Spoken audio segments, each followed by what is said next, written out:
गंवार सास। ममता ने अपने बेटे को पढ़ा लिखाकर बड़ा आदमी बनाया। अब वो शहर में अपने परिवार के साथ रहता है। एक दिन ममता का बेटा रोहन अपनी पत्नी आलिया से कहता है, अरे आलिया, सुनो, माँ अब से गांव में नहीं रहेगी। वो हमारे साथ यहीं रहेंगी शहर में। उनका कमरा आज नौकर से बोलकर अच्छे से साफ करवा देना। ओह, आज तो मेरी किटी पार्टी है, फिर मुझे जिम और फिर शॉपिंग। ठीक है, कल करवा दूंगी।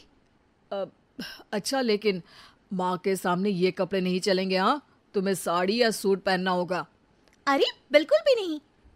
मेरे मम्मी पापा ने इतना पैसा लगाकर शादी इसलिए नहीं की थी कि मैं अपनी मर्जी के कपड़े पहन ओढ़ भी ना सकूं।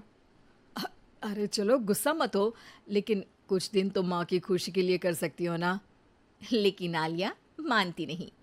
माँ आती है सिंपल सी साड़ी, झोला और चप्पल पहनकर। अरे रोहन, मैं इनके साथ कैसे रहूंगी? मेरी फ्रेंड्स क्या कहेंगी? ये तो पूरी गंवार लग रही है। आलिया, माँ गांव में रहती थी इसलिए ऐसी हैं। तुम आज ही माँ के साथ जाकर उनकी पसंद की शॉपिंग करवा देना। इनके साथ घर के अंदर रहना मुश्किल है, बाहर तो मैं कभी भी ना जाऊं।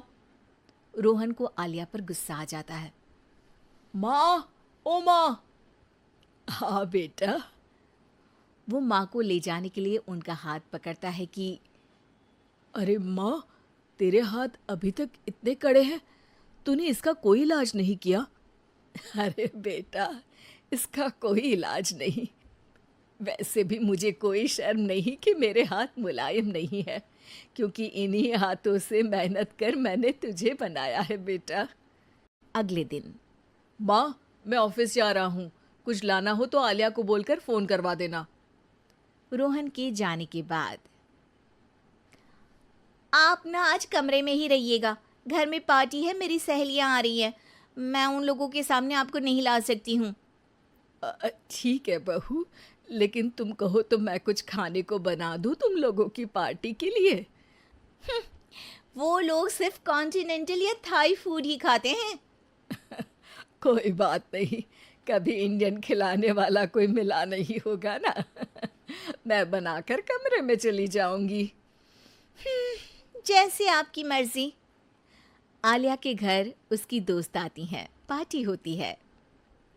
अरे वाह आलिया, ये क्या है खाने में? बड़ा ही स्वादिष्ट है यार, इसकी रेसिपी मुझे चाहिए। हाँ, और ये दाल, ओ माय गॉड, मैंने तो किसी 5 स्टार में भी ऐसी दाल नहीं खाई है यार। तू कुक को यहाँ बुलाना।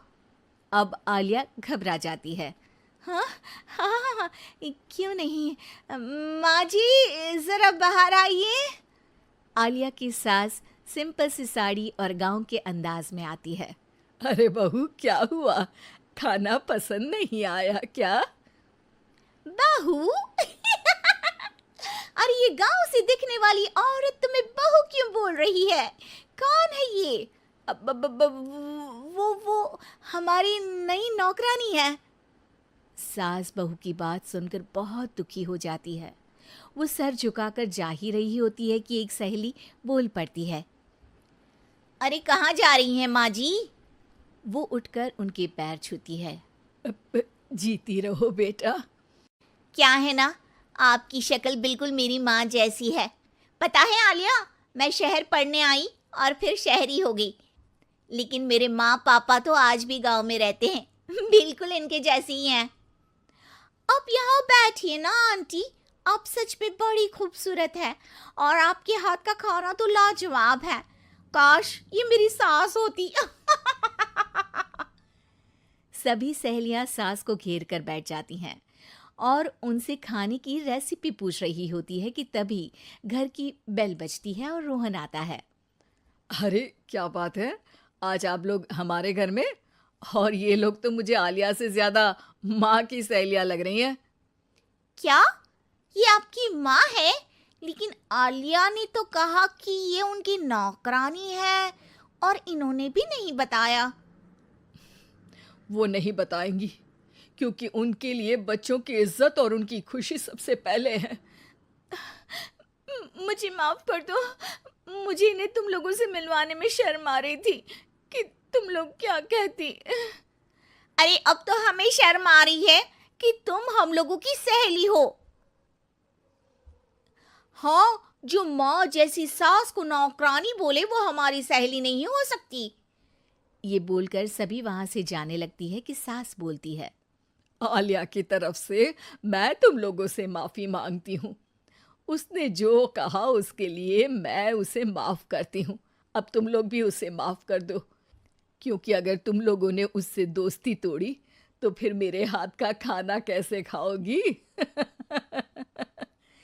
नहीं नहीं आंटी, जरूर आएंगे, लेकिन अब आलिया की नहीं बल्कि आपकी सहेली बनकर।